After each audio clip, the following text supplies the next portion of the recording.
The metallic tang of recycled air filled the cabin thick with the silent tension that follows a public confrontation.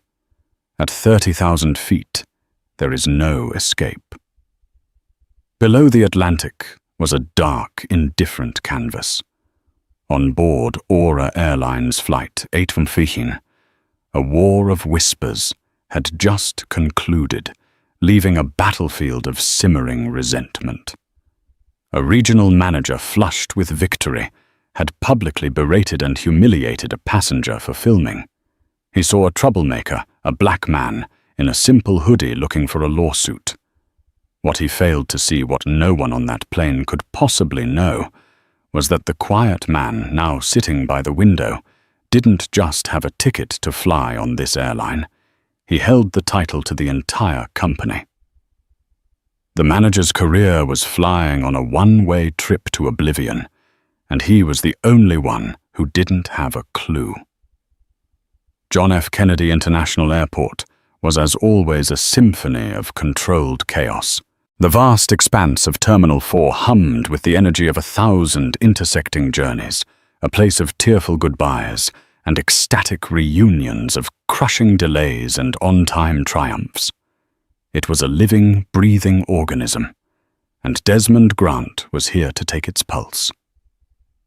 To any casual observer, Desmond was just another face in the river of humanity, flowing towards the departure gates.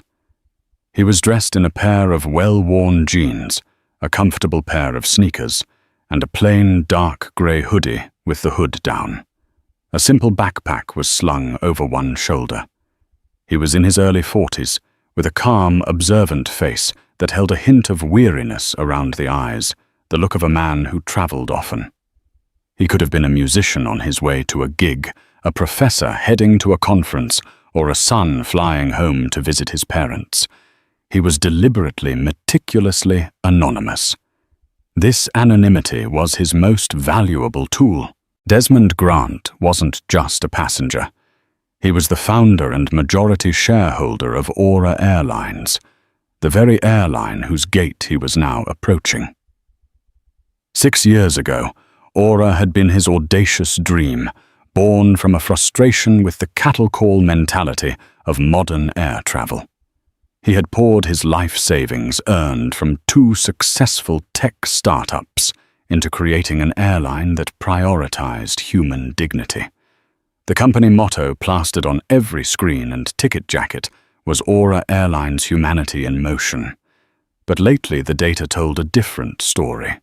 Customer satisfaction scores were slipping. Complaints about staff rudeness, dirty cabins, and operational inefficiencies were climbing at an alarming rate.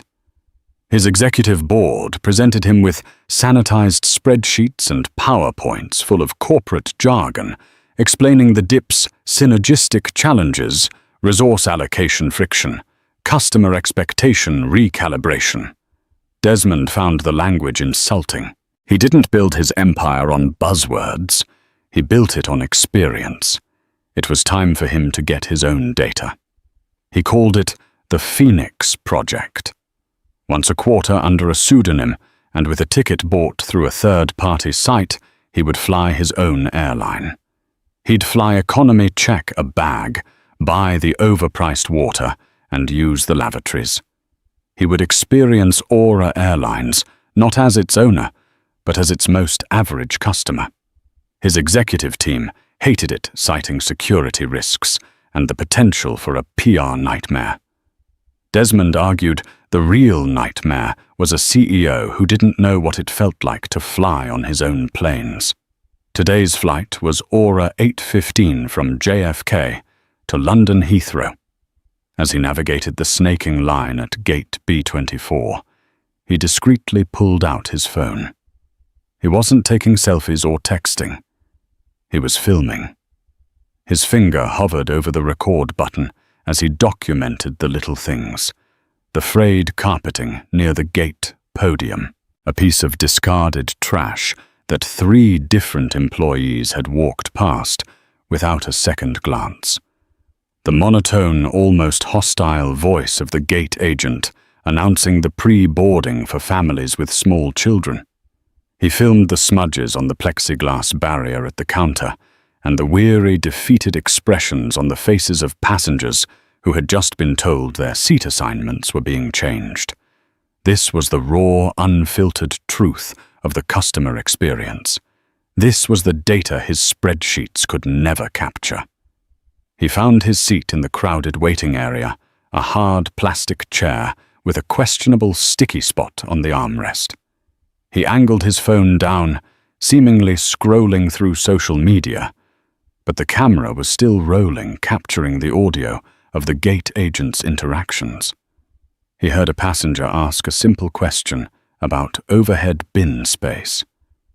The agent, a young woman named Brianne, who looked utterly overwhelmed, chewed audibly before giving a curt, unhelpful answer. "It's a full flight. First come, first served." Desmond made a mental note. That was not the Aura way.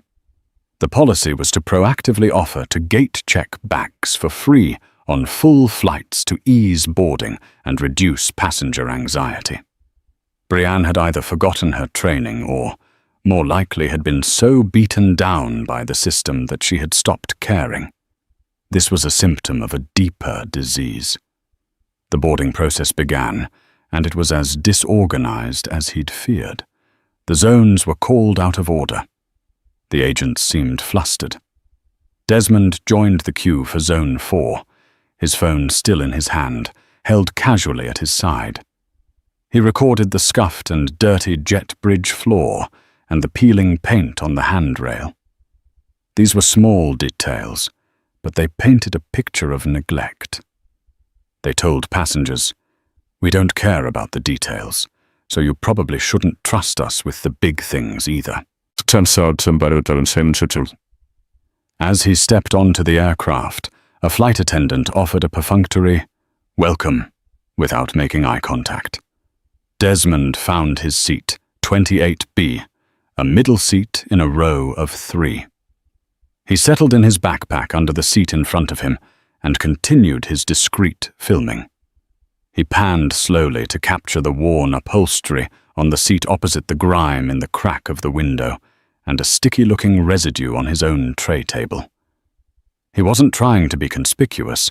He was simply a man with a phone.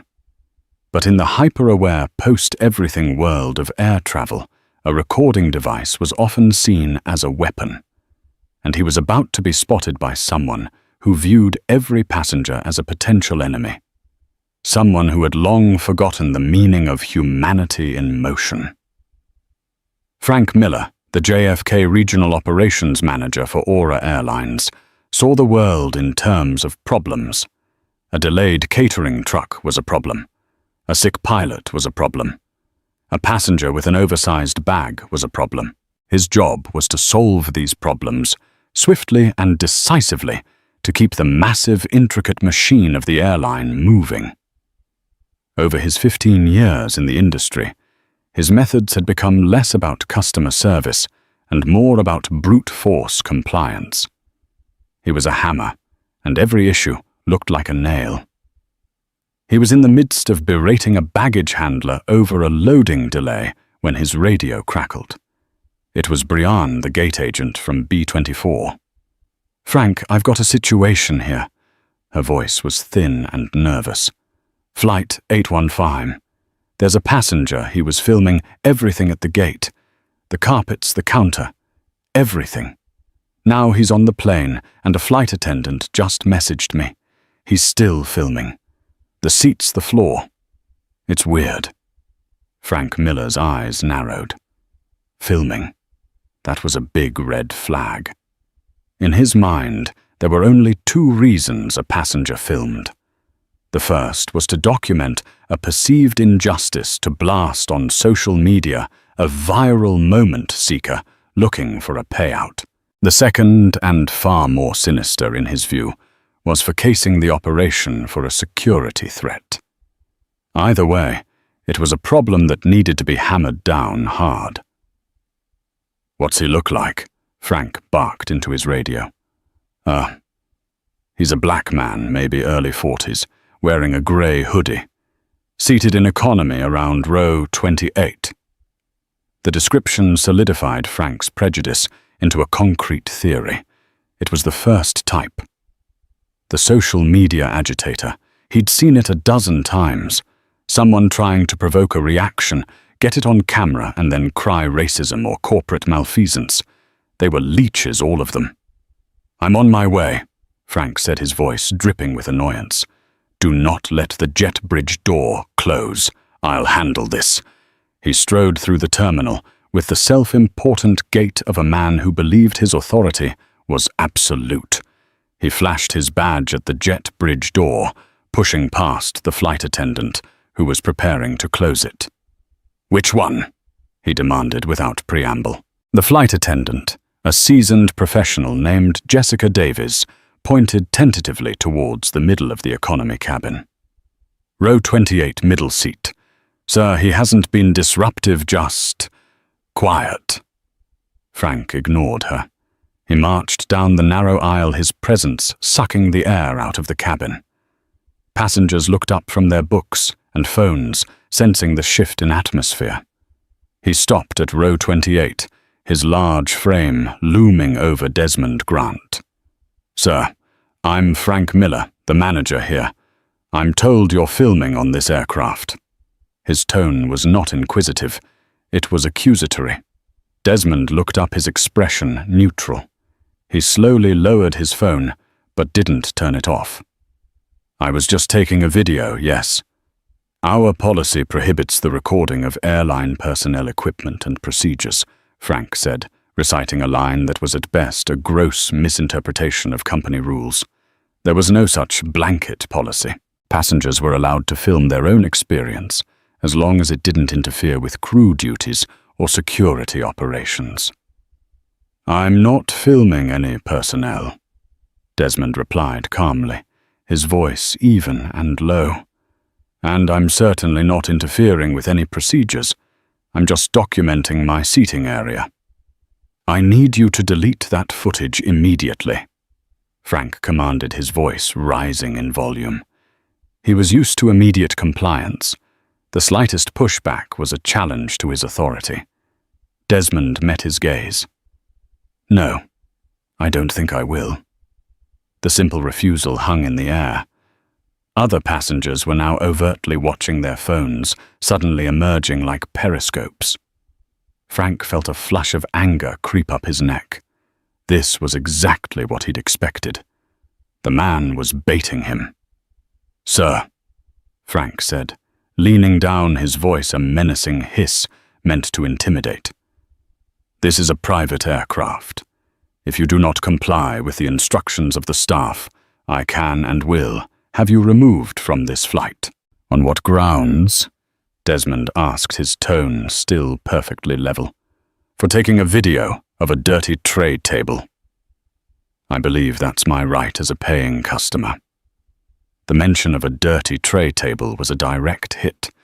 It implied incompetence, and Frank took it personally. This wasn't just a challenge anymore. It was an insult. "That's it. You're done." Frank snarled, his professionalism completely evaporating. "You are a security risk. Give me the phone." "I'm not giving you my phone," Desmond said, his grip tightening on it. His calmness seemed to infuriate Frank even more. "Fine. Have it your way." Frank turned to Jessica, the flight attendant, who was watching with wide, horrified eyes. "Get on the horn to the captain. Tell him we have a non-compliant passenger. We're removing him." Jessica hesitated. "Sir, he's not being aggressive. Maybe we can just—" "Are you questioning my authority?"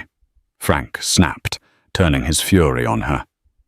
"Do what I told you now." Jessica flinched and retreated towards the galley phone. Her face pale. The passengers were murmuring now, the low hum of disapproval growing louder. A woman in the row behind Desmond started filming openly. "This is ridiculous," she muttered. "The man hasn't done anything wrong." Frank spun around to confront her, but stopped. He realized he was losing control of the narrative. He needed to reassert his dominance. He turned back to Desmond, his face inches from Desmond's. "Last chance," Frank seethed. "Delete the video, or I'll have Port Authority police drag you out of here in handcuffs. Your choice." Desmond Grant looked at the enraged man before him. He saw more than just a bully on a power trip. He saw a deep, systemic failure within his own company. This man wasn't just an employee. He was a manager. He was supposed to be a leader, an example of the Aura standard. Instead, he was the living embodiment of everything Desmond had fought against. The anger was there, a cold, hard knot in his stomach, but he channeled it into an unshakable resolve. This problem wouldn't be solved by yelling back. It would be solved with precision. He held Frank's furious gaze and said nothing. He simply shook his head, a small, almost imperceptible gesture of defiance. For Frank Miller, it was the final straw.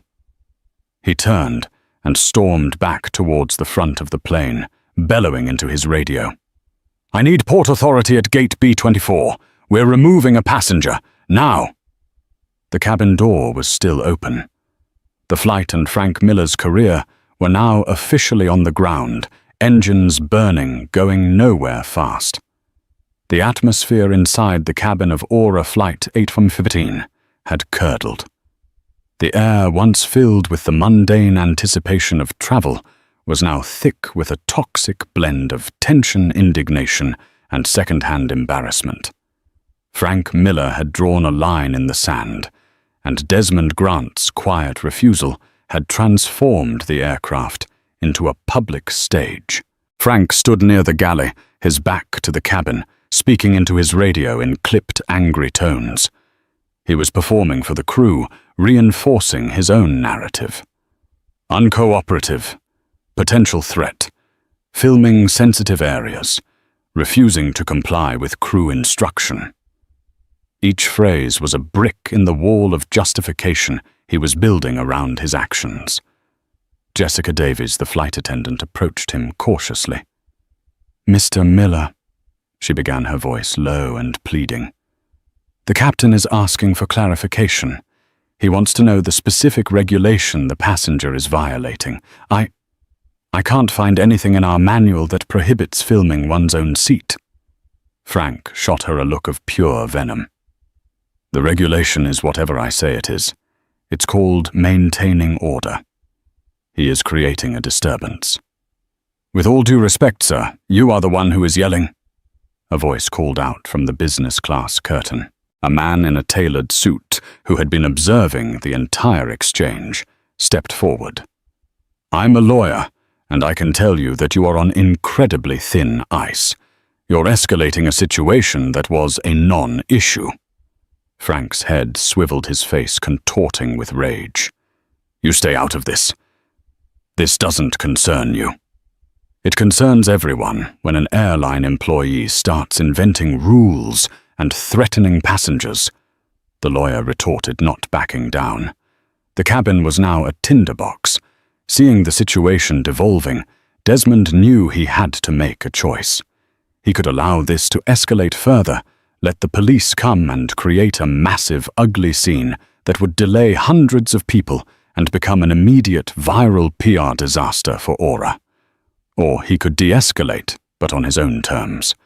The damage to the brand was already being done, filmed on a dozen phones. The key now was to collect the most potent data. He held up a hand, a gesture of calm that momentarily cut through the noise. "All right," he said, his voice carrying through the cabin. "There's no need for the police." Frank Miller smirked, a cruel, triumphant expression. He thought he had won. "Finally coming to your senses. Good. Now hand me the phone." "No," Desmond said, his voice firm but quiet. "I will not give you my phone. I will, however, stop recording, and I will put the phone away. Is that acceptable enough for you to allow this flight, which is already delayed because of this, to depart?" He was offering an off-ramp, a way for Frank to save face while still getting his way. It was a test. A reasonable manager would take the deal, de-escalate, and move on. A tyrant would push for total submission. Frank hesitated. The lawyer's words had clearly rattled him, and he was aware of the other phones filming him. Having the passenger escorted off by police would be a definitive victory, but it would also generate a mountain of paperwork and scrutiny. This was cleaner. Fine. He snapped, his ego still demanding the last word. Put the phone away. I want to see it go into your bag. And you can be sure the crew will be monitoring you for the entire flight. Any more trouble, and you'll be met by authorities in London. Am I clear? Crystal, Desmond said, his voice devoid of any emotion. He calmly slid his phone into his backpack and pushed it further under the seat in front of him. He then leaned back, folded his arms, and stared straight ahead, a statue of composure. Frank stood there for a moment, waiting for a flinch, a muttered curse, any sign of defeat. He received none. It was unsettling. He gave one last sweeping glare to the passengers, a silent warning to the other phone wielders, before turning on his heel. Close it up. Let's go, he barked at the cabin crew, before stomping off the plane and down the jet bridge. As the heavy cabin door finally swung shut with a pneumatic hiss, a collective sigh of relief seemed to pass through the passengers. The engines began to whine, and the plane slowly pushed back from the gate. But the ordeal wasn't over. It had just entered a new, more claustrophobic phase. During the flight, Desmond felt the weight of the crew's attention. They were following Frank's orders. When the drink cart came around, he was served last, almost as an afterthought. His request for a full can of soda was met with a curt, "We can only give out cups." Even as the passenger across the aisle was handed a can, he was treated not as a person, but as a problem that had been temporarily contained. Jessica Davies, however, handled it differently. When she passed his row, she leaned in slightly. "Sir, I just want to apologize for what happened back there," she whispered, her eyes full of genuine remorse. "That was completely unprofessional and uncalled for." Desmond looked at her, truly seeing her for the first time. He saw the stress in her face, but also the integrity. She was risking her job by even speaking to him this way, after her manager's explicit instructions. "Thank you," he said, his voice soft. "I appreciate that. It's not your fault. It's not what we're supposed to be." She added, her voice barely audible, before moving on with her duties. That short interaction was for Desmond the single most important piece of data he had collected all day. It proved that the soul of his company wasn't dead. It was just being suffocated by people like Frank Miller. The problem wasn't the entire airline. It was a sickness in its management. A sickness he now had a very clear plan to cure. He spent the rest of the 7-hour flight in silence. He didn't read. He didn't watch a movie. He just sat and thought meticulously, planning his next moves. He replayed every moment of the confrontation in his mind. Frank's words, his tone, the fear in Brianne's eyes, the courage in Jessica's. He thought about the lawyer and the woman who had spoken up for him. These were his customers, and Frank Miller had declared war on them. As the coast of Ireland appeared outside his window, a patchwork of impossible green, Desmond felt a sense of cold, hard clarity. Frank Miller thought he had won a small battle of wills at Gate B24. He had no idea he had just started a war with the one man who couldn't possibly lose. The plane began its descent into Heathrow, and for Frank Miller, judgment was descending with it. While Desmond sat in the pressurized quiet of seat 28B, a silent digital storm was brewing across the globe. The moment he had slid his phone into his backpack, he had done one last thing.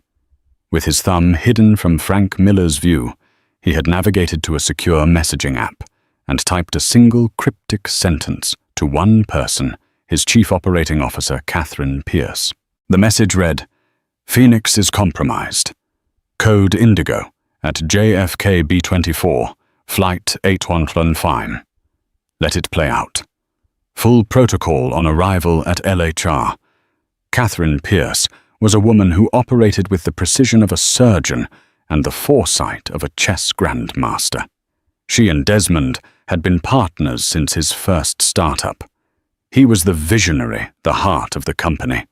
She was the strategist, the ruthlessly efficient mind that turned his visions into logistical reality. She understood his shorthand perfectly. "Phoenix is compromised" meant his cover was blown or an incident had occurred that required executive intervention. Code Indigo was their pre-arranged signal for a severe failure in customer service and corporate culture, specifically involving abuse of authority by management. JFK B-24 Flight 8115 was the location. Let it play out was the most critical instruction. It meant do not intervene yet. Do not call the airport. Do not contact the crew. Let the aggressor feel they have won. Let the situation reach its natural, ugly conclusion. Desmond needed the full, unvarnished dataset.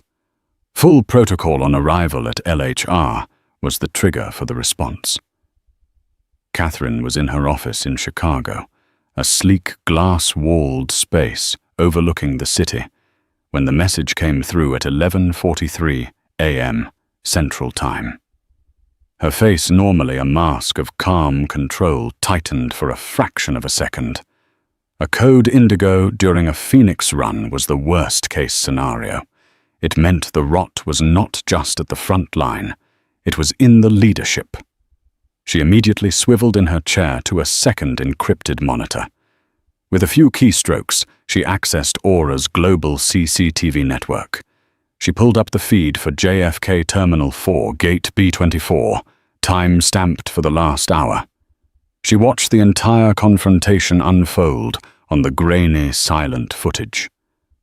She saw the gate agent call for a manager. She saw a man she recognized instantly from his file photo, Frank Miller, striding onto the jet bridge. She saw him looming over a passenger in a grey hoodie. She couldn't hear the words, but his aggressive body language, the jabbing finger, the visible anger, told her everything she needed to know. She saw him storm off, and the plane finally push back. Her next move was to access the flight's passenger manifest. She cross-referenced the seat number 28B with the name on the ticket David Wilson, Desmond's current pseudonym. Then she pulled up Frank Miller's complete employee file. 15 years with the company, starting as a ramp agent. Multiple promotions. A recent performance review noted his efficiency in maintaining on-time departures, but also included several flagged comments from subordinates about his abrasive management style and intimidating demeanor. The flags had been noted by human resources, but dismissed as needing further observation. Catherine's lips thinned into a hard line. Further observation was corporate speak for, "We're ignoring it." The system had failed. She opened a secure conference line. Her first call was to Martin Shaw, Aura's head of European operations, based in London. "Martin," she said, her voice betraying no emotion. "Change of plans for your afternoon. I need you and your senior legal counsel at Heathrow. Gate arrival for Aura 8:15. We have a Code Indigo." There was a moment of silence on the other end. A Code Indigo was a rare and serious event. "Understood," Martin said, his voice instantly all business. "Who is the target?" "JFK Regional Manager Frank Miller. He is not on the flight, but he initiated the incident. The target for our immediate attention, however, is the integrity of the operation on arrival. I need a full executive greeting party. No uniforms, just suits. I want the highest level of corporate authority visible on that jet bridge. I'll be patched in via video. Consider it done, Catherine. Who is the passenger involved? David Wilson, seat 28B, she said, using the alias. But when you see him, you will address him as Mr. Grant. Is that clear? The implication was staggering. Martin's breath hitched. Good Lord. Yes, Catherine, perfectly clear. We'll be ready. Catherine's next call was to Aura's head of corporate security. I need a full social media sweep and passenger manifest cross-check for flight 815 JFK to LHR. I want to know if we have any journalists, lawyers, or high-profile influencers on board. I also want any and all social media posts tagged with Aura Airlines from the last hour monitored in real time.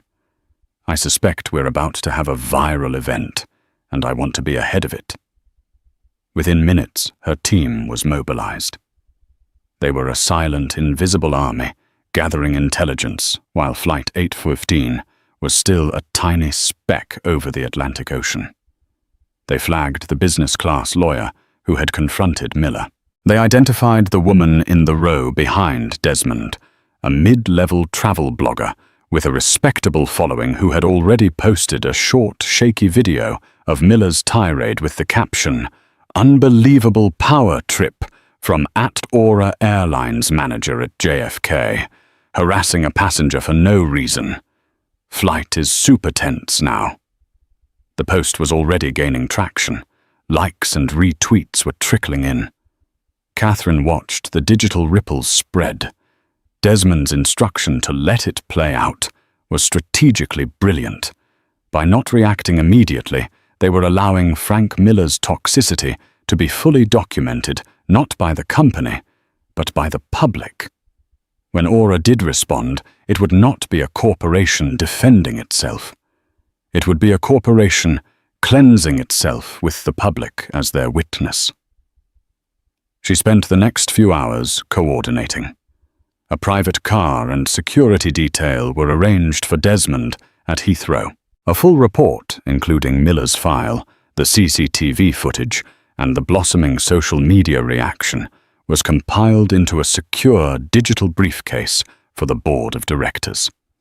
A draft of a public statement was being written, ready to be finalized by Desmond himself. As the flight began its descent over England, Catherine Pierce patched into the live feed from a small body camera worn by Martin Shaw, who was now standing discreetly near the arrival gate at Heathrow's Terminal 3.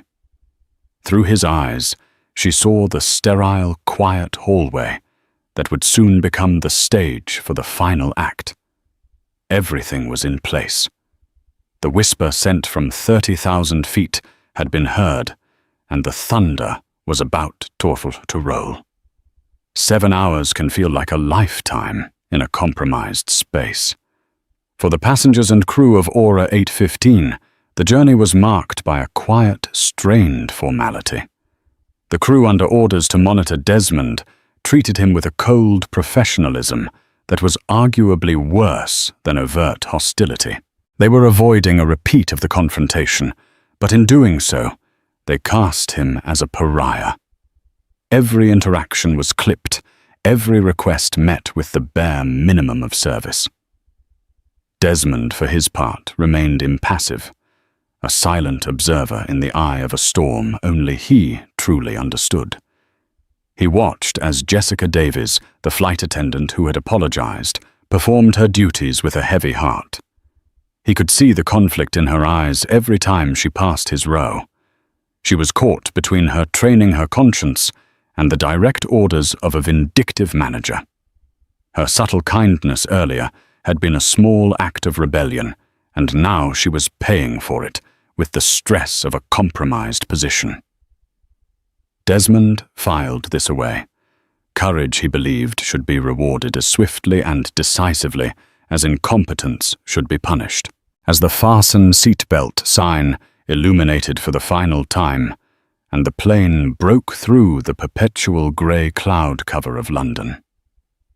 The tension in the cabin began to dissipate, replaced by the usual rustle of passengers gathering their belongings.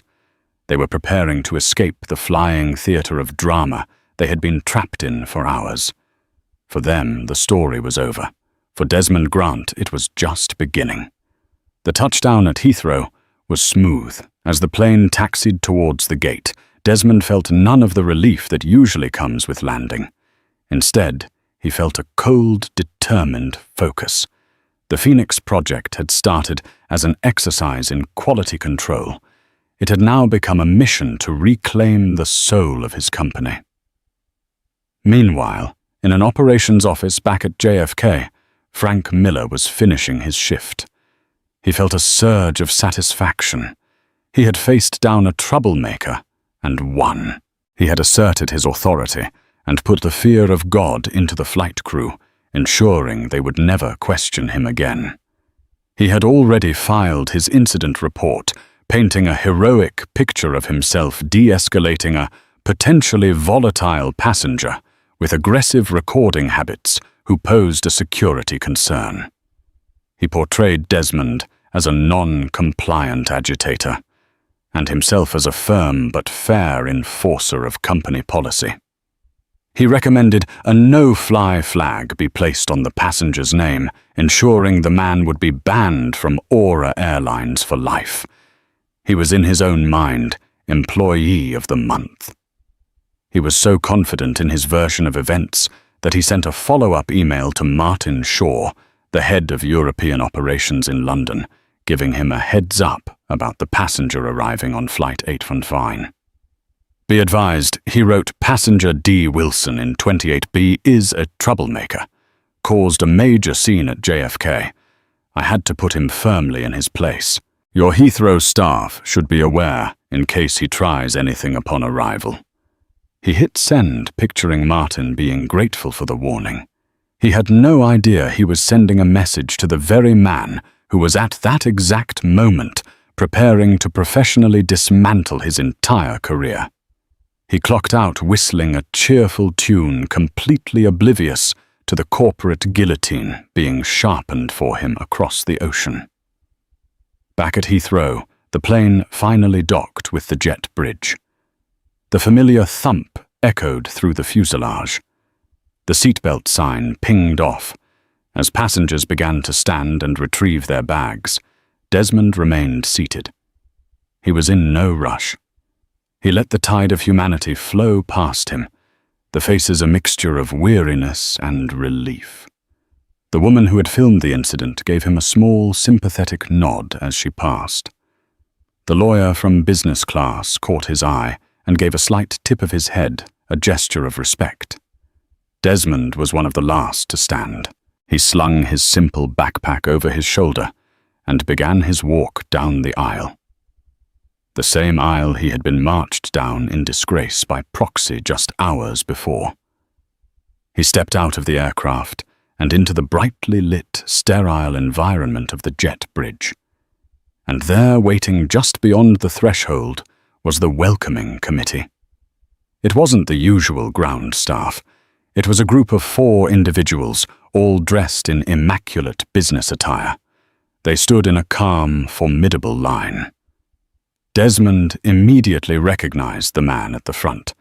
Martin Shaw, a sharp, silver-haired executive he had personally promoted 2 years ago. Beside him stood a woman Desmond knew to be Aura's top UK-based legal counsel. They were not looking at the stream of passengers. Their eyes were fixed, waiting for one person. As Desmond stepped into view, their posture shifted. Martin Shaw stepped forward, his expression a mixture of deep respect and profound concern. The other executives fell in line slightly behind him. The few remaining passengers and the flight crew, including Jessica Davies, who were deplaning behind Desmond, slowed down, their curiosity piqued. This was not a standard arrival procedure. Martin Shaw walked directly up to Desmond, bypassing everyone else. He extended his hand not for a casual shake, but with a formal deference that was utterly unmistakable. "Mr. Grant," Martin said, his voice clear and resonant, cutting through the low hum of the airport. "Welcome to London. We apologize for the lack of a more appropriate welcome. I'm Martin Shaw. We have a car ready for you, and Ms. Pierce is waiting on a secure line for your debrief." The world seemed to slow down. The name Mr. Grant hung in the air, charged with meaning. The flight attendants who had just spent 7 hours treating this man like a nuisance froze in place. Jessica Davies's face went from pale to ghostly white as the realization hit her with the force of a physical blow. The man in the grey hoodie. The man Frank Miller had threatened and humiliated.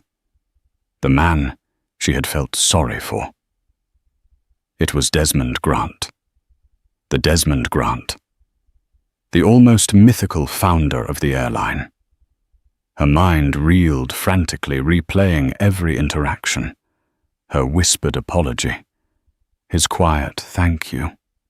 She felt a wave of nausea and terror, followed by a strange, dizzying sense of vindication.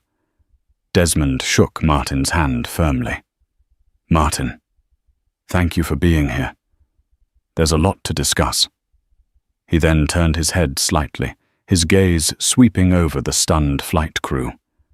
His eyes met Jessica's.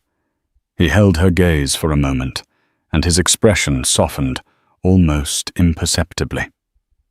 He gave her a single slow nod. It wasn't a threat. It wasn't a promise. It was an acknowledgement. "I saw you." In that moment, Jessica knew her career wasn't over. She might have just witnessed the beginning of a corporate revolution, and she had, by a simple act of human decency, found herself on the right side of it. The other crew members looked as if they had seen a ghost. The color drained from their faces as they understood the catastrophic miscalculation that had been made. Frank Miller hadn't disciplined a difficult passenger.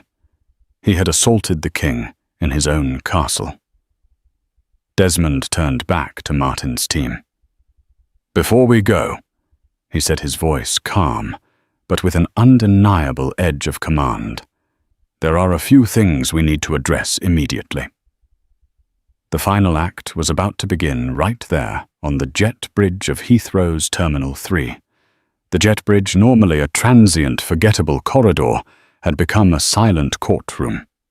The jury was the dumbfounded flight crew and the few lingering passengers. The judges were the assembled executives, and the witness, prosecutor, and victim were all the same man, Desmond Grant. "First," Desmond said, turning his attention to the shell-shocked flight attendants.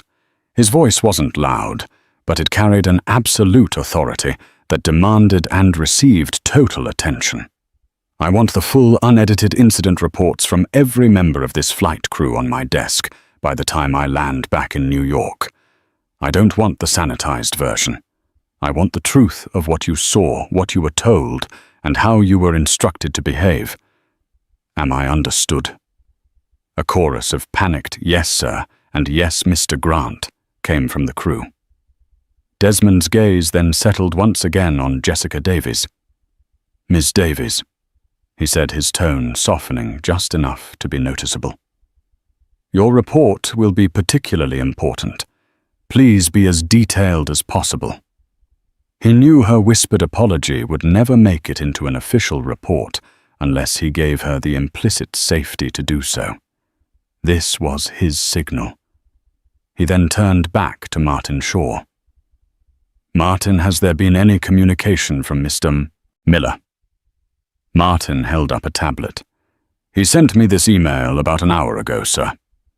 He showed Desmond the screen, displaying Frank's self-aggrandizing message about the troublemaker, D. Wilson. A humorless smile touched Desmond's lips. "Of course he did. He's documenting his own execution." "Perfect." He handed the tablet back. "Catherine is on the line." "Yes, sir. Secure video link," Martin confirmed. Patch her through. Let's do this now." Martin handed Desmond an encrypted satellite phone. On the small screen, Catherine Pierce's face appeared sharp and focused. "Desmond," she said, "I've seen the footage. The social media chatter is growing. The blogger's post has over 10,000 retweets. How do you want to proceed?" "We proceed as planned, Catherine," Desmond said, walking slowly towards the gate, the executive team flanking him like a Secret Service detail. The flight crew followed at a distance, too terrified to leave, too stunned to do anything else. "Is our head of HR on the line with you?" "He is," Catherine confirmed. "Excellent. I want Mr. Frank Miller's employment with Aura Airlines terminated, effective immediately." Even though they were expecting it, the words landed with the finality of a gavel strike. "On what grounds specifically?" Catherine asked, already knowing the answer, but needing it for the record. "Gross misconduct, willful violation of company ethics policies, 3.1 and 4.2 regarding passenger treatment and de-escalation, abuse of authority, creating a hostile environment for both passengers and crew. And for good measure," Desmond added, with a touch of ice in his voice, "knowingly filing a false incident report that misrepresents a professional interaction with the CEO of this company. I think that should cover it." "The termination notice is being drafted as we speak," Catherine said. "He will be notified by email, and a certified letter will be sent to his home. His system access and credentials will be revoked within the next 5 minutes." Back in New York, it was early afternoon. Frank Miller had just sat down at a Swartz bar, with a few colleagues laughing as he recounted his heroic tale of putting a difficult passenger in his place. His phone buzzed on the table. It was an email from corporate HR. The subject line was stark: "Notification of employment termination." He frowned, thinking it was spam. He opened it. As he read the formal, brutal language, the color drained from his face. "Effective immediately. Gross misconduct. Abuse of authority." His bravado vanished, replaced by a cold, sickening dread. He tried to log into his work email on his phone. Access denied. He tried to open the company's internal network. Invalid credentials. The laughter died in his throat. His colleagues stared at him, confused by his sudden silence and pallor. In the space of 30 seconds, his 15-year career, his authority, his entire professional identity had been vaporized by an email sent from a server 3,000 miles away, on the command of the man he had threatened just hours earlier. Back at Heathrow, Desmond was not finished. "Martin," he said, turning to the European chief, "I want you to personally call Brianne, the gate agent at JFK B-24. I want you to tell her she is being placed on paid administrative leave, pending a full review and retraining. I don't want her fired. I want her re-educated. She was acting under duress from a toxic manager. We need to find out if she can be saved." He paused, his eyes sweeping over the crew again. "The same goes for this flight crew. A full debriefing and mandatory retraining in the Aura standard of customer care for everyone, except for Ms. Davies." He looked directly at Jessica. "Jessica Catherine will be in touch with you. We're creating a new position, in-flight customer experience auditor. It will be a senior role, reporting directly to the COO's office. You'll fly our routes not as a flight attendant, but as an observer to ensure the standards we set in the boardroom are the standards we practice at 30,000 feet. The job is yours if you want it." Jessica stared at him, her mouth agape.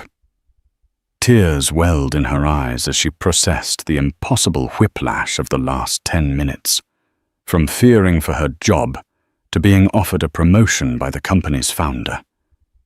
She could only manage a choked, "Thank you, sir." Yes, thank you. Desmond gave her a final nod. His work here was done. The immediate crisis was handled. The message had been sent. "Let's go," he said to Martin. "I need a shower and a strong cup of coffee. We have a press release to write." As Desmond Grant and his executive team swept out of the gate area and into the private diplomatic channels of the airport, they left behind a tableau of stunned silence. The remaining crew members looked at each other, the full terrifying and awesome scope of what had just happened finally sinking in. They had been unwitting actors in a real-life corporate drama, a morality play about power, prejudice, and the brutal, swift nature of consequence. The story of Aura Flight 8115 was over, but the legend of the man in seat 28B was just beginning. The fallout from the incident on Flight 815 was not a quiet internal affair. It was a strategic public declaration of war against the corporate apathy that Desmond Grant despised. Before he had even reached his London hotel, the story, expertly guided by Catherine Pierce's team, was already taking shape online. The travel blogger's video of Frank Miller's tirade was now bolstered by a second video taken by the lawyer in business class, which offered a clearer, more damning view of the confrontation. Aura's social media team didn't delete the posts or issue denials. Instead, they engaged. They responded to the blogger directly. @Travel. Bug Life. Thank you for bringing this to our attention. This is not the Aura standard. The incident is under the highest level of review. We will be in touch. Then came the official statement. It was posted on all of Aura's social media channels and sent to every major news outlet. It wasn't written by a PR team. It was written by Desmond Grant himself from his hotel suite, and it was a masterpiece of corporate accountability.